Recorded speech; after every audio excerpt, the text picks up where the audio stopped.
those lives admit that there are no there.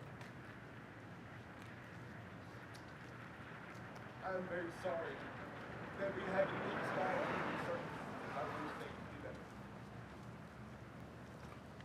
For those of you who don't know me, my name is Garrigus.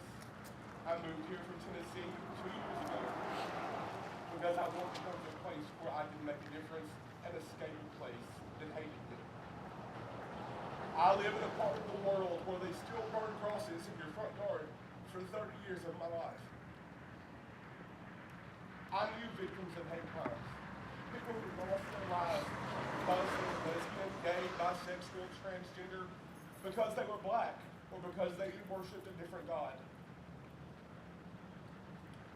Equality doesn't know color, it doesn't know gender, it doesn't care about your religion or your race, or if you have blue hair, or pink shoes, or where you live, or how rich you are. It doesn't give a crap about your political party. Equality just means that we all have the right to be exactly the same, and if nothing else, the only thing we have in common is that we're all human beings. It is time for us to tell the world that we deserve to be treated like everybody else. That we are tired of being pushed around and bullied and having our lives taken and made to feel like we're worthless because we are not what they call normal. I'm not going to take it anymore. I would challenge you tonight that if you live in a part of the world, and I know you do, where you can walk down the street and for the most part be comfortable. If you can say that you've never known the victim of a hate crime, or that you've never been pushed around and bullied for being different, then consider yourself blessed. And I don't care what God you pray to or if you pray to one at all. But you better thank somebody. Because there are 13 young men and women who didn't have that luxury. The group of people that I have become are active members of our community on very different levels. They have seen firsthand what kind of hatred exists in this world. They're going to tell you about how it's affected their lives and what they believe is our next course of action. I'd like to welcome Ms. Vickye Ashton. Let's see if this works. Can you hear me better with this, or should I just shout? Is this good? Okay. I spent the last week talking with other parents and with kids about ways to combat this bullying epidemic. And by the way, when I say epidemic, I want to make it clear that I do not believe this to be a new problem. I just think that some people are simply opening up their eyes and recognizing it for the epidemic it is. But those of us who were bullied, we know. And I was shocked at some of the answers I got from people. I had parents think that kids should just keep quiet so as not to point the hate target on their own backs. I had one parent say that maybe we should just teach kids not to bully. Really? Well, I guess we can all go home now because the problem's been solved. We'll just teach them not to bully and it'll be fine. Because we know that works, right?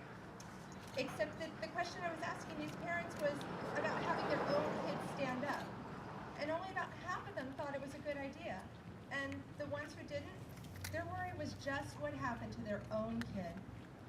So I would just like to go on record as saying that teaching your kids to step back and let someone else stand up for what is right officially makes you a bad parent. Because while I hope my kids are never victimized, I know that bullying will touch them somehow, probably in the form of onlookers. I hope that my children and their peers decide that it's way cooler to be a hero than it is to be a silent onlooker. Because here is what surprised me and gave me hope. Every one of the kids I spoke to loved my idea. They were all willing to jump into it if needed. And some of these kids already do.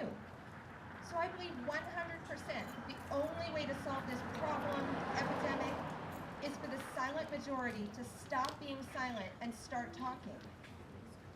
The kids need to take the lead on this. The only way out of this problem is for those onlookers to speak up. Not just speak up, but speak up loud. They need to jump in, make a lot of noise, make sure that the bully knows that this kid does not stand here alone. And believe me, the bullied kid will hear that message too, loud and clear. They're not alone. I know for me, a former bullied kid myself, It would have been the difference between having a life I could live in and a life that I kept planning my way out of. It would have meant that I could stop hoping.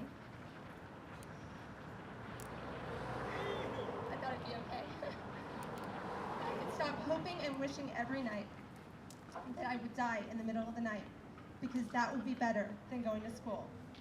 It would have meant, as I got a little older, that I would have stopped trying to plan my own demise. It would have meant, as an adult, that it would not have taken me this long to realize that I have worth. And all it would have taken was one other kid standing up beside me. I guess you just have to decide if you want to raise a child that you can be proud of. Do you want your child to live their life in a bubble? Or do you want your child to go out there and be the change? Do you want your child to stand up for what is right, to make a difference in someone's life, to help it get better now? Maybe that's dreaming big, I don't know. I just know that when there's a child out there having his spirit crushed by the soulless masses, I want them to hear my child speak up for them. And I had one more thing to say that I actually thought about on the way down here, and that's children do as they see. And we have the adult bullies out there. We have Nom, Focus on the Family, Jim Franklin. And again, children do as they see. So never be silent against them. Always speak up.